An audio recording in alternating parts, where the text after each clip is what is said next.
Hey everyone, this is a recipe for raw apple crumble by Dr. McDougall on drmcdougall.com. Of course, I'll include the recipe for you, but it's really good and it's raw. It's basically apples with some topping, and let me show you how it goes.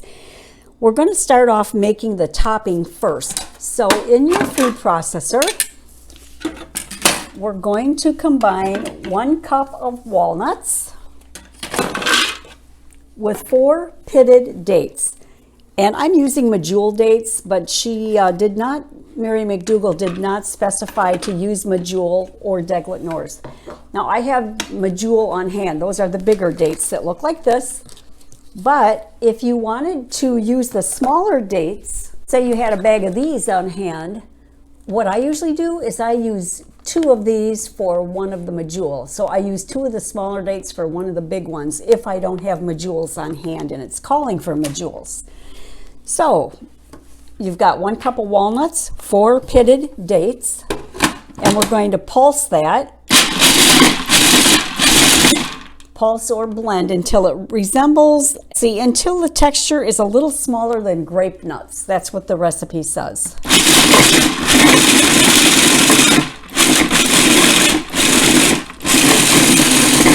Sometimes I don't like to leave it on full blast because it will turn into nut butter. If you don't keep an eye on it, it will turn into paste.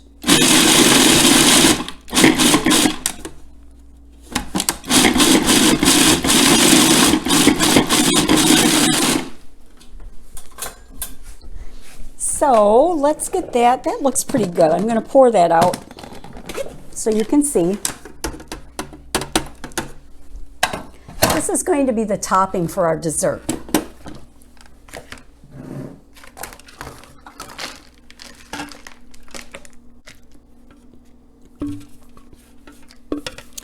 So this is the texture of it.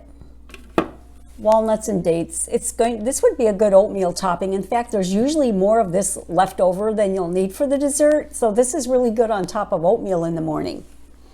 All right, now we are going to process the apple part of the dessert. And I don't need to clean out the food processor. It's all going to end up in the same place anyway.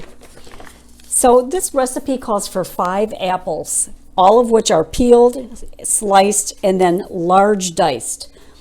This is the part that we're going to be actually covering with sauce. So here are 3 apples.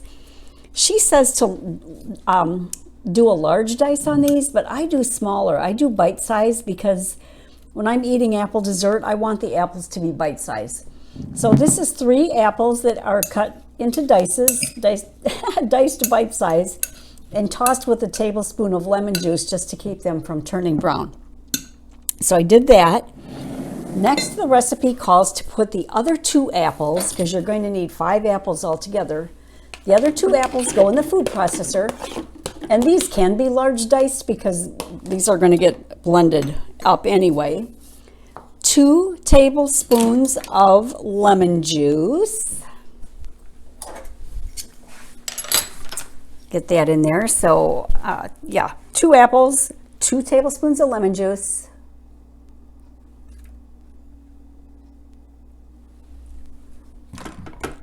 6 more dates, which I've already pitted these. These are 6 more McDougall dates. Oops, wrong container. Here they are right here. 6 McDougall dates pitted. 1/4 cup of raisins. So the dried fruit is the sweetener in this for sure. And then 1/4 teaspoon each of cinnamon and nutmeg.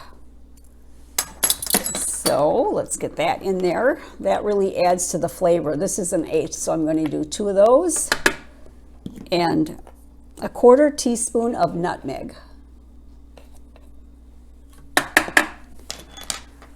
Okay, and now we're going to process that down, and we're going to need to scrape the sides of this as it goes.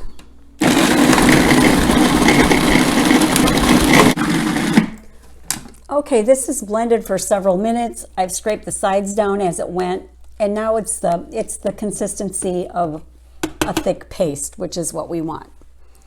So I'm going to pour that directly into this container here with the 3 apples. Well, not pour, I'm going to spoon it because it's pretty thick. And I'll show you a little trick to get everything out of your food processor without having to take the blade off. The blade stays coated with food, but if you put the food processor back on and put the blade in and just turn it on for 1 second, your blade will come out nice and clean. All the food is off of it now. And then you can scrape the remaining food out of there with no problem. So that works with just about everything you make in the food processor. Be sure to do that little tip at the end to clean your blade and get all the remaining yummy stuff out. Okay. So then we simply toss this together. Actually, stirring it is probably going to be a better. Don't forget to look in your 21-day meal plan for desserts too, because in there you'll find oatmeal cookies, carrot cake, brownies, baked apples, chocolate mousse pie. And of course, there are tons of recipes online. Just be sure you're using the websites that I recommend and be aware of some of the high-fat ingredients that are used. Okay, I personally don't like to make recipes that call for coconut milk, for example. That's a personal choice. Coconut is very high in fat. Even the light coconut is filled with fat. So I try to avoid items with coconut milk. That's my personal choice. Things, of course, with coconut butter, another thing that I avoid. Okay, so this is it. So now you spoon some of this into a serving dish.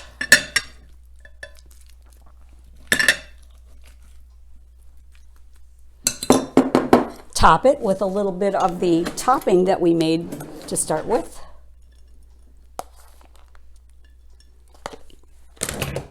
And you've got raw apple crumble that is so good. I bring this to potlucks and everyone loves it. So if you give this a try, let me know.